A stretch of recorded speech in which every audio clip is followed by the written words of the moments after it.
And you are the problem! How did this episode not come with a trigger warning? Becca! Becca! Run! You got the run, Becca! You take an inch and goddamn run with it! I said no. Get out of my house! Cause I pay taxes, mother! Something you ain't paid, bitch! Shut up! Yeah, shut up! Do not get in my... There is a problem here! Welcome back to the channel, my beautiful family. Let's get started with part 2 of the tell-all, and y'all better buckle up because it got really bad. Really bad. If you don't like Angela, you will not like this recap because her behavior basically took over the entire episode. But first we have to finish up on Gino and Jasmine. Why didn't they just finish it in the last episode? It was so dumb. If you guys don't remember, in the last episode she told us that she caught Gino watching his ex-girlfriend's spicy videos. Gino was looking at porn of his ex. Yes. That's considered cheating. Thais always has the best facial expressions, and she's right. You're watching private videos of someone you used to have feelings for. That's a huge breach of trust. If Gino is like, oh my gosh, it's gonna take so long, let's better find an excuse that because we always fight. Everyone is like, dude, make your own porno. How could you not want to be with your hot wife? The entire time, Gino just keeps doing this with his mouth. It's this nervous habit he has, and I can't believe that after being on the show for this long, he hasn't recognized it and tried to work on it a little bit. I have this really bad habit with my mouth too. I've had it forever, where I bite and peel the skin off of my lips and off of the inside of my cheeks. I've always done it. It drives my mom crazy. She always tells me to stop it when she catches me doing it. And when I'm in front of people, when I'm in a public setting, now I've learned don't do that because it looks really weird.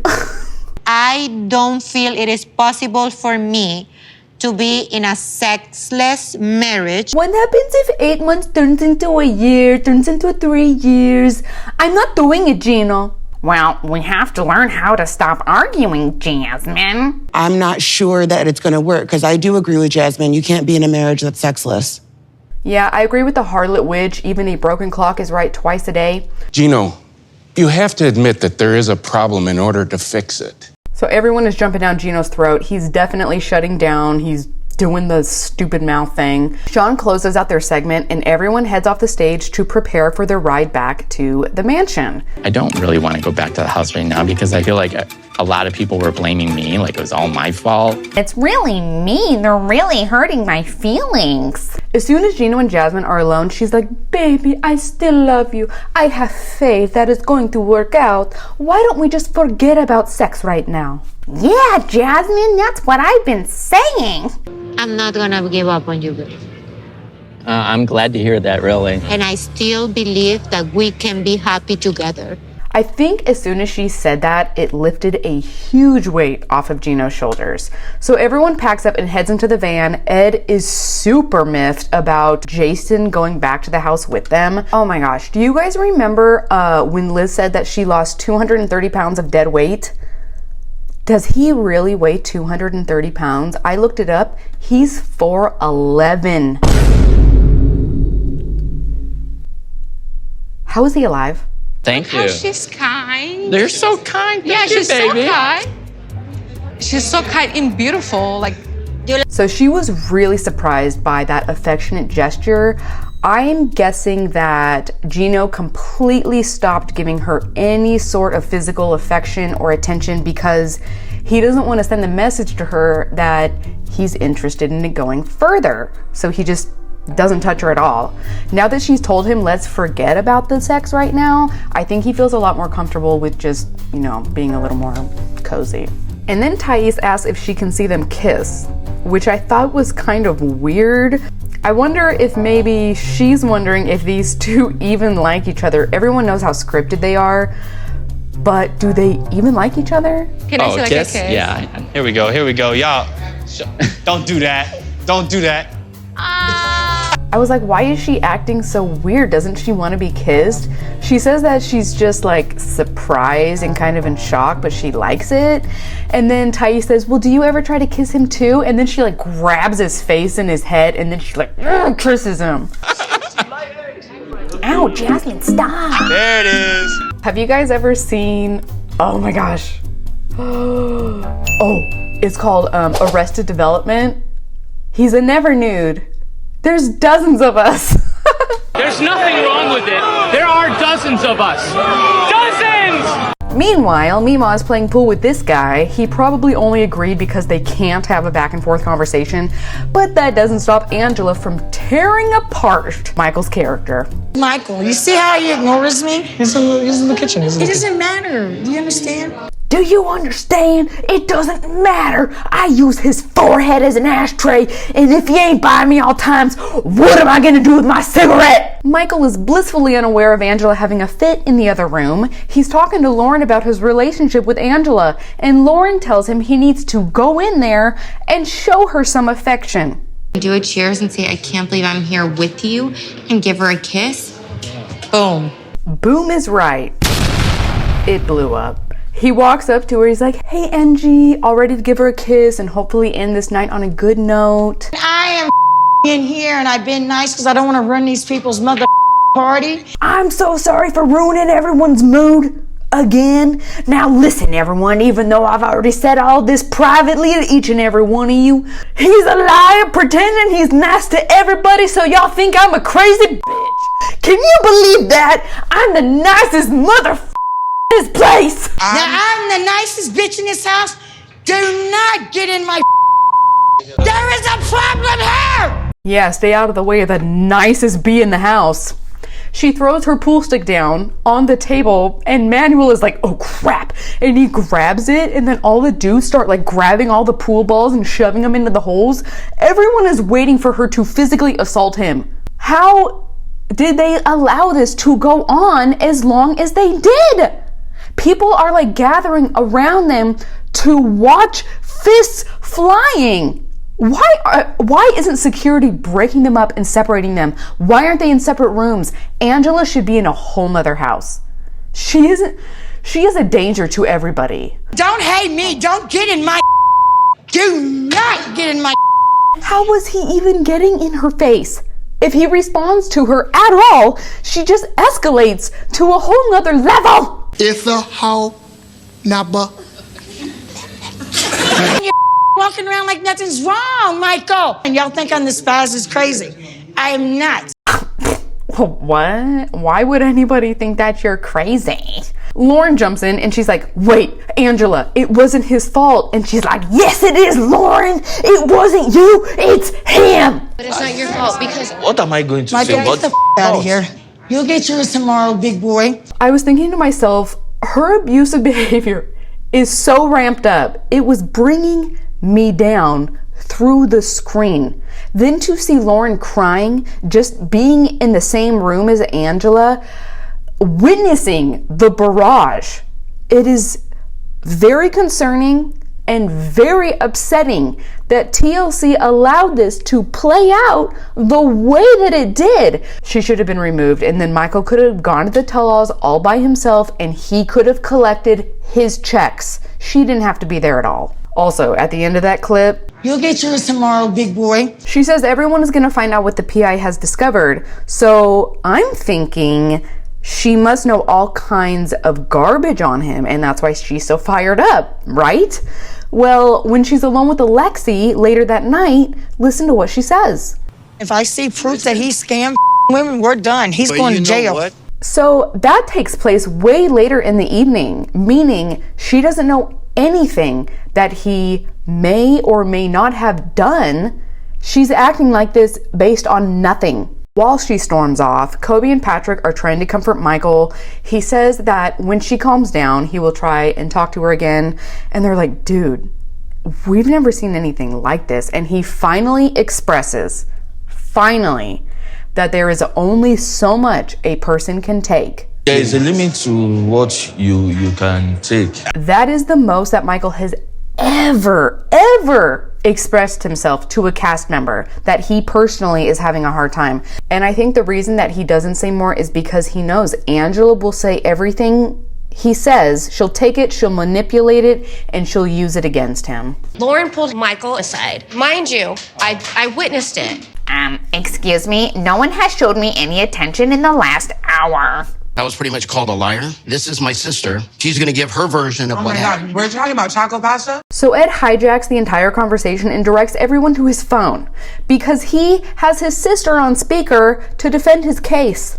Jason's like, dude, are you freaking serious? How many hours has it been that we talked about that? No, you need to shut the up. You need to watch your mouth. You don't talk up. You're not gonna do anything. You're not gonna do anything. You don't disrespect her like that. Oh, I loved it so much. He didn't hesitate to get right up in Ed's face. And Ed doesn't even look at him. He acts like he's not even there because he's scared. You were there. Can you just give me what you witnessed the night that Liz screamed at me? The sister starts recounting the story from what she saw, and then Liz starts filling in the blanks with some other crap that Ed had done earlier that day, leading her to be so angry. It's like, let her talk! You're such a pussy. Yeah, you're military. Yeah, and you're pussy. Yeah. What kind of comeback was that? You can see Ed becoming unglued because nobody cares what his sister has to say. At this point, even if he was right, it doesn't matter. It's too little too late. They're not even together anymore, so who cares? And they were all talking about Angela. They were all in this heated conversation. And he's like, oh, but what about me? Look, guys. Look, my sister's on the phone. He's desperate for anyone to be on his side. So he stands up with his sister on speakerphone and puts the phone right up to Thais's face. Is that not what he said? I was screaming at the top of my lungs. Well, you're behaving the way you're behaving right now. So. Anyone being constantly harassed and gaslit and poked and prodded mentally and emotionally is going to get angry. They should. That is a healthy response. It's expressing that your boundary has been crossed. It's not appropriate. That's why they're angry. She won't even let you talk. She already admitted that person You're that not gonna do anything, dude. All right, Liz, I'm so sorry. She's obnoxious. I need somebody classy. That's right.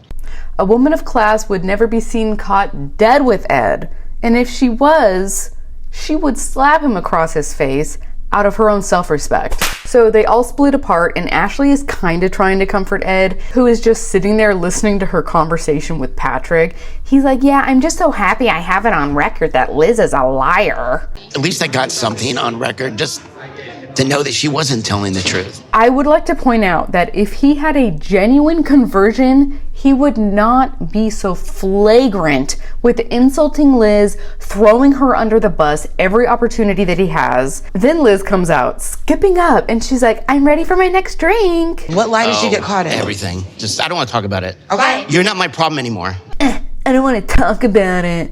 Then he has to get the last jab in. Every time. Everything out of his mouth is so vile. You don't have sloppy sex. What? Sloppy? Does Ed not realize that this guy will hit him? Does Ed understand how physically incapable he is? If he tried to swing a punch, I honestly think he would lose his balance and fall over. I think Michael's just scamming.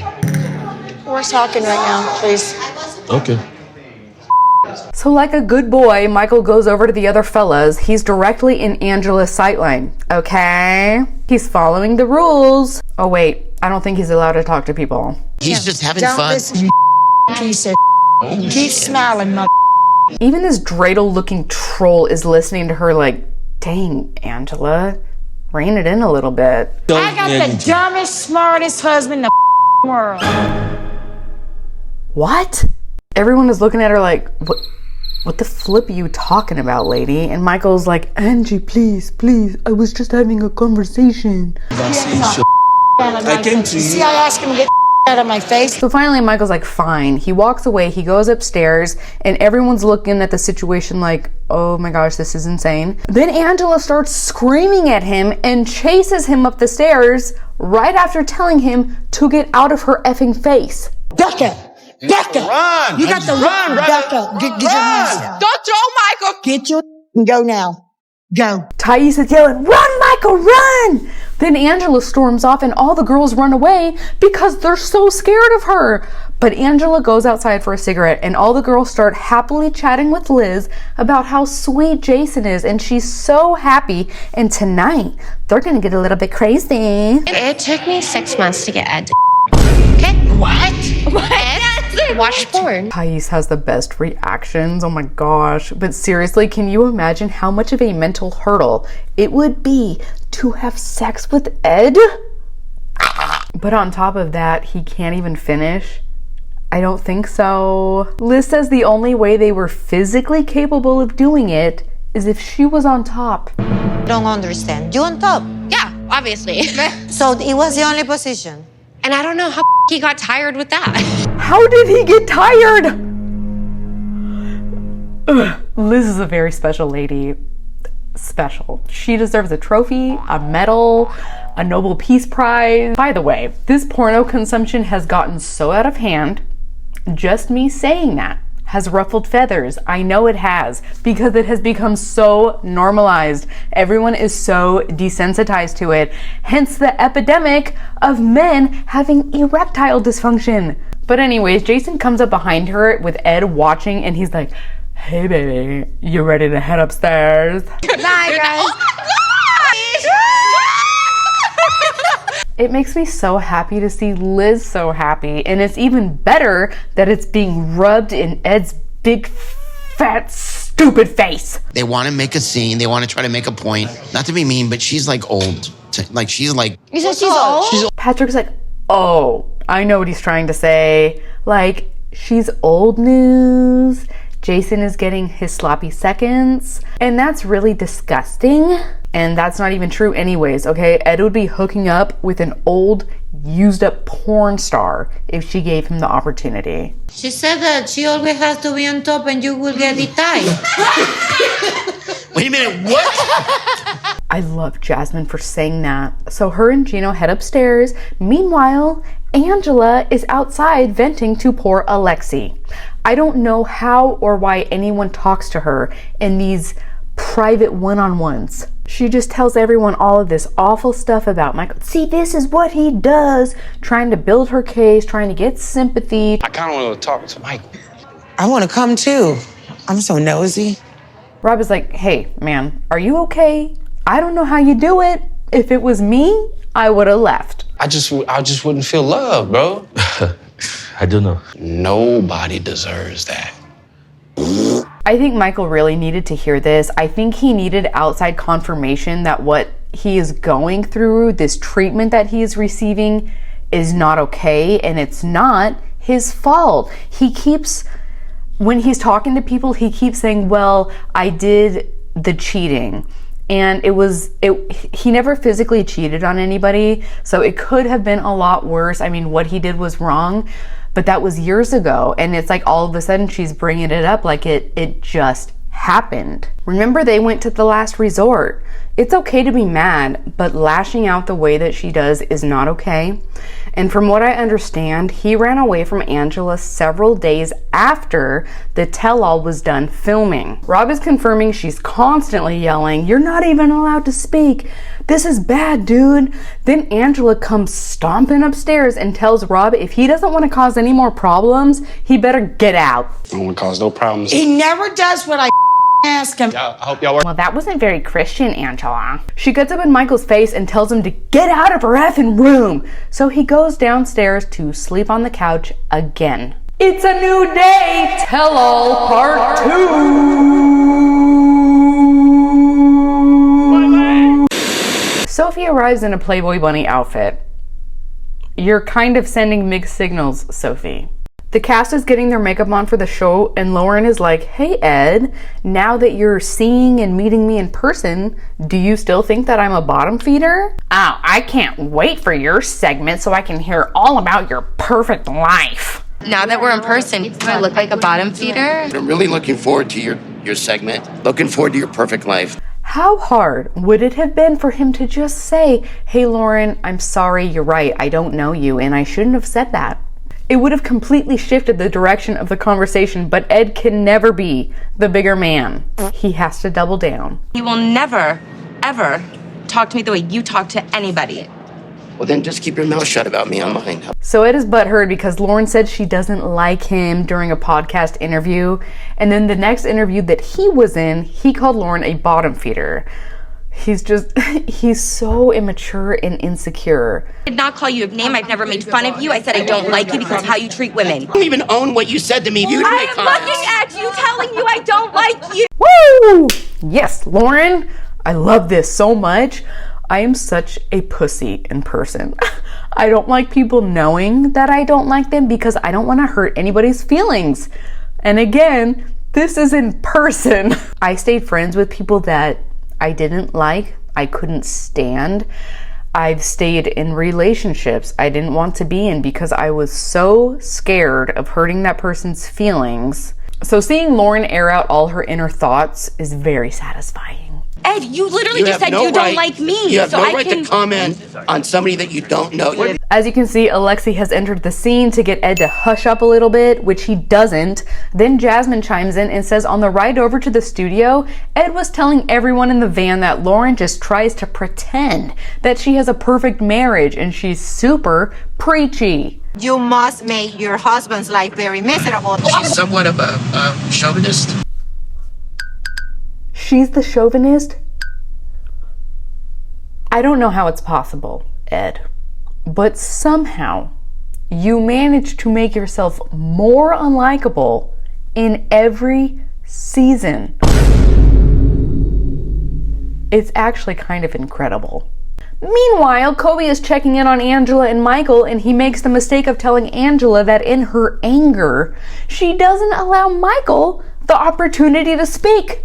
You're a liar, and he's gonna think I'm crazy because their wives and their situation ain't never been as bad as ours. Why aren't they keeping them separated? Michael needs to file a lawsuit against TLC for allowing him to be treated like this. I text my friend while I was editing, telling her that just watching this was making me feel so traumatized. Can you imagine living with her? Oh my gosh. I've been on other tell-alls with Angela. It's never been this bad. This is humiliation. Yeah, that's a little bit crossing the line. Yeah. Oh my gosh, really, Gino? Do you think we should put her on a timeout? Do you think she pays her taxes? Cause I pay taxes, mother. Something you ain't paid, bitch. Tell me, how does paying your taxes have anything to do with anything, you crazy? Forgive my language. There are just no other words to describe Angela except for the worst words. Wow. So Angela again decides she's going to leave, and I don't know why, but Michael follows her outside. Dude, just enjoy any moment away from that witch. He's been scamming her all day. Doesn't matter what he's done, nobody deserves to get talked to like that. She doesn't let him even talk. I think everyone watching 90 Day feels the same way that Rob does. Even if this entire time he was in it for the visa, he earned it. So he's out there and she's like, you better watch what you say to me. And he's like, I'm trying, you just keep screaming. And how dare you say that I don't care about you? And she walks away again. Frankly, I wish that she wouldn't have come back. Let's get the show started! Hey Ed, I heard that you and Lauren got into an argument last night. Yeah, she said mean things and hurt my feelings, so I attacked her back because I'm a gentleman. Ed, you're very mean. Well, tell me to my face then. I think you are a bully. I think you are not nice to people. I think you're not nice to And women. I think you're a and that's chauvinist. it. And I think you're a chauvinist. He was the one who said, say it to my face. And then when she did, he just insults her. Like, I want to hit him so bad. Since I am such a talented host, I did notice that one of the couches is empty. Yeah, girl, they got into a crazy fight last night. We have Angela and Michael coming back. No. Emily, are you ready for 3 kids? Yeah, totally. What's like 2 or 3 more kids? It's already so chaotic. Lauren and Alexi, what do you say? Oh no. Once you have 3, you'll change your mind. Trust me. Have you finally moved out of your parents' house, Emily? Yeah. Hallelujah. You've got your own place. Woo! Well, Emily, we've got your parents here. Parents, come on down. Tell me, how is it having the house all to yourself? Oh, it's wonderful. It's so quiet and clean all the time. Do you miss him? It's the house honeymoon right now. We're enjoying it. You know, sometimes we miss the kids, but we told them we'll babysit like maybe once a week. No more than that, though. How has moving out affected your relationship? When I had to pay the first bill ever, I was like, holy Then Kobe starts getting really choked up, telling the cast how Emily's dad always took such good care of them. They were never homeless. He never went to bed hungry. They're very, very close. Don't get me started. It's just too much, man. Like, You're just very grateful.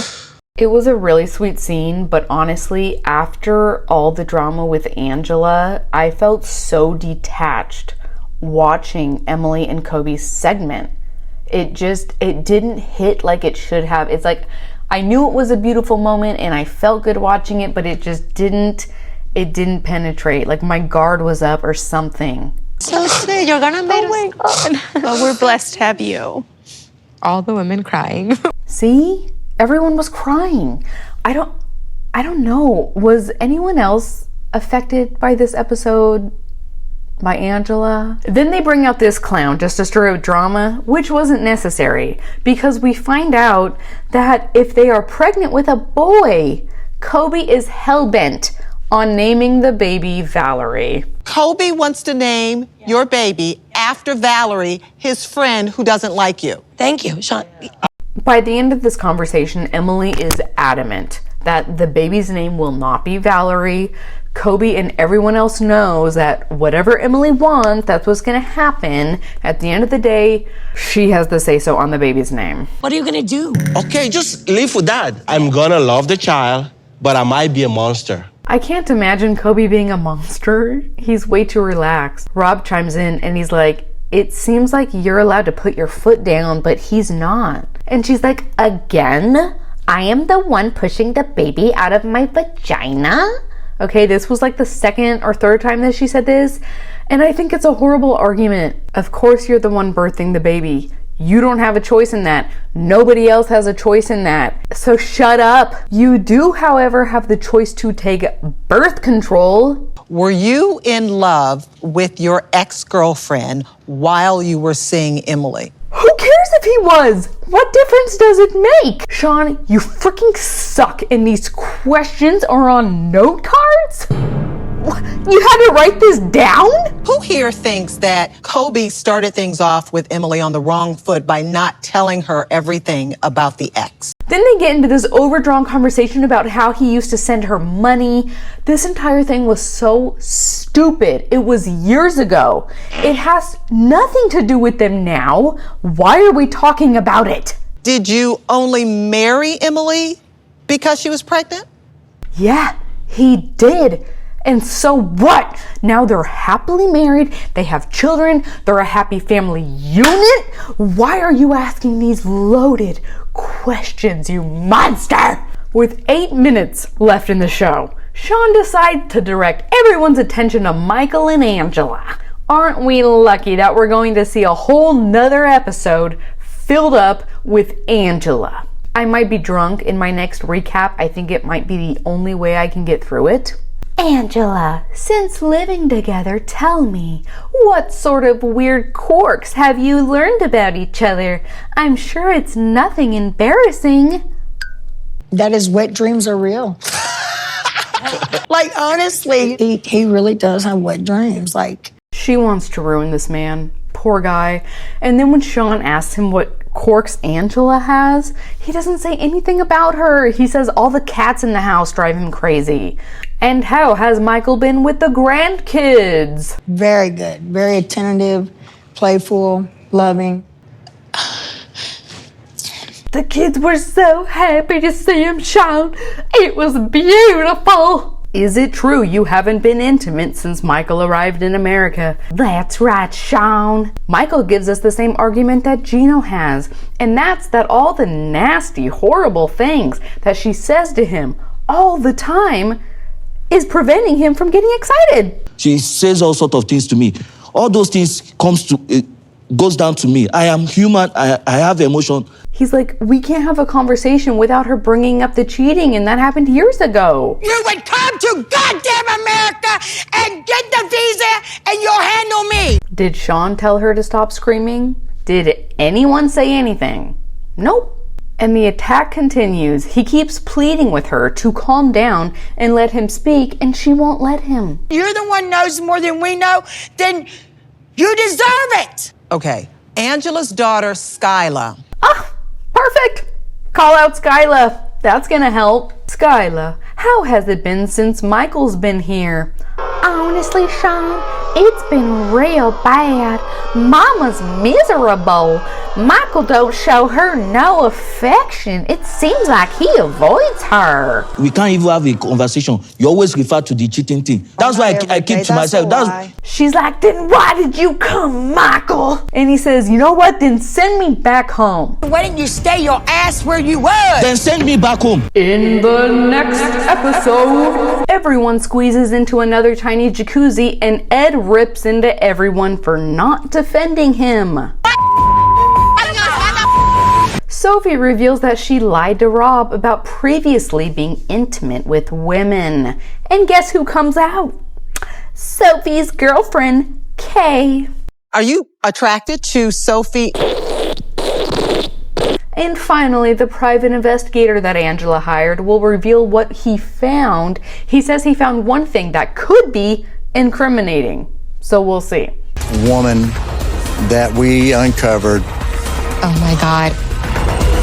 And that was it. I want to welcome our newest member, More Candy. What an amazing name. What did you guys think about this episode? It kind of knocked the wind out of me, knocked the excitement out of me. I'm not looking forward to seeing Angela next week, but I am happy knowing that these are the final episodes that she's gonna be in. She really went out with the bang. Like, I don't know what she could have done to make herself look worse besides actually physically assaulting someone. I hope that this episode wasn't too much of a bummer for you guys.